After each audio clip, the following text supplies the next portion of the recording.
Good morning.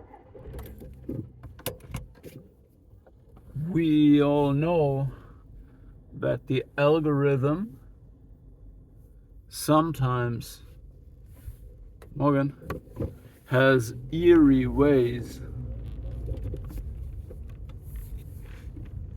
strange ways to read our mind, know what we're talking about, what we're even thinking about, as if the algorithm was a parasite, a worm that just wants to release dopamine in our brain and make us comply to our needs or its needs.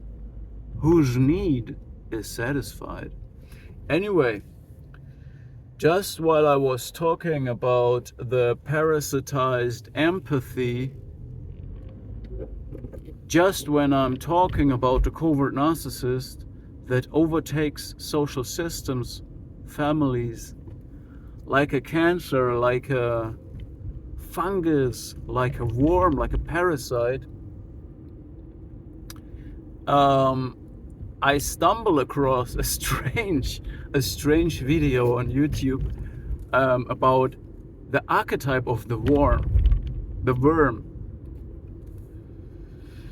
Now the worm is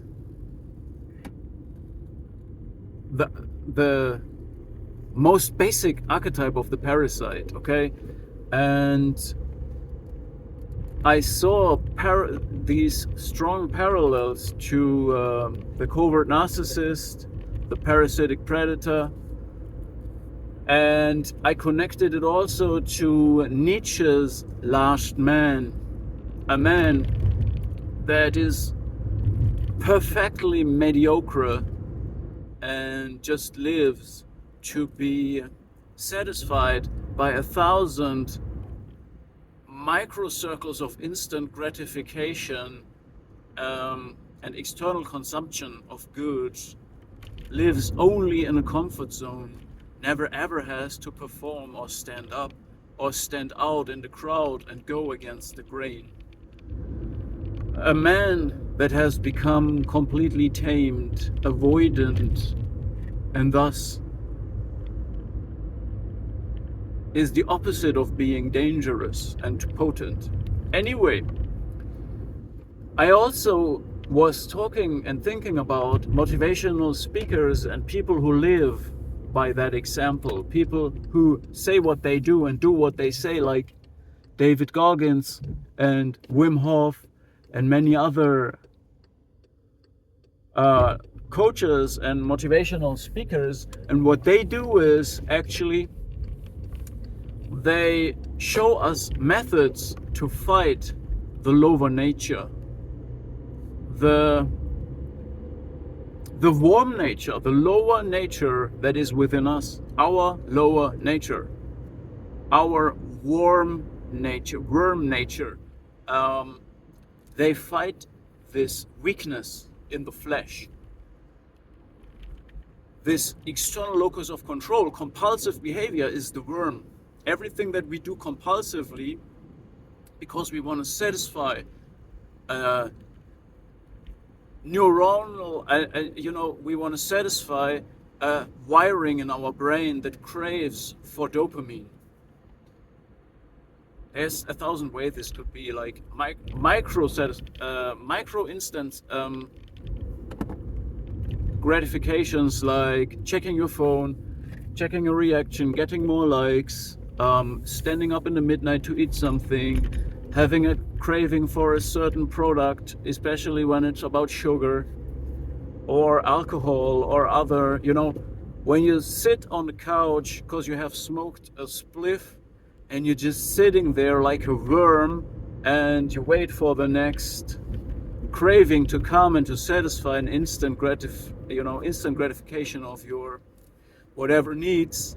That's the worm controlling you. And motivational speakers, they show how to break these cycles on a physical level, which means things like fastening, getting up early, having a disciplined routine, taking cold showers, everything that's not comfortable, going on long distance runs, solving difficult problems. All of this is fighting the worm nature. Everything that keeps your attention and consciousness and awareness focused, your attention span locked onto a target that is not yourself. It's not self-serving. It's when you are able to direct your energies to an external goal. That's fighting the worm in yourself. But there's more to it. And on other levels, it means to actually be hygienic and clean in your lifestyle, hygienic and clean in your mental game. What do you speak? What do you let into your mind? What people do you surround yourself with? What is allowed to enter your body physically, which is also food? What is allowed to enter your body in terms of narration? When you listen to the poisonous whispering of a broken child and a covert narcissist that is based on deflection and avoidance and cowardliness, that poisons you as well.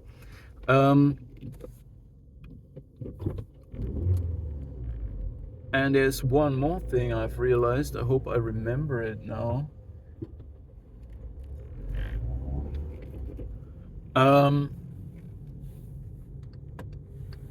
We talked about the hygiene. We talked about the parallel to covert narcissistic abuse.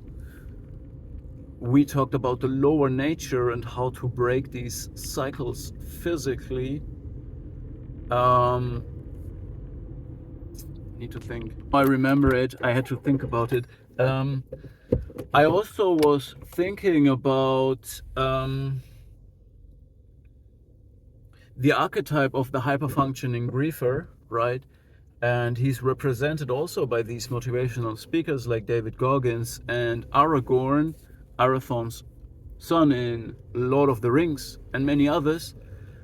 These are people whose identities have been compromised, whose inheritance and identity has been stolen or overshadowed, and more often than not, by using against them their goodness and functionality. And that is what parasites do. They use your functionality to enter your system and occupy the resources that you wanted to give freely to others, or you thought that when you give your resources there would be some respect or you get something in return for it. But a parasite, a worm, will not give anything. They will only take. All right? And yeah, I also connected this to this interesting topic. So I just wanted to share this information with you. Check out the description below. I will write down certain informations about this topic. So yeah, I wanted to speak about this because in the first place, when we hear about this topic, we will think, oh boy, that's so strange. I don't want to know anything about it. And but that's exactly shadow work. Shadow work means you speak and think about that, what is the lowest nature, the bottom feeding parasitic things that might hide inside yourself, because you think, oh, there's no space in my life for that. Oh, I don't, I'm not, there is none of that in my life. And that's the way it hides. That's where it hides, in your unconsciousness. All right.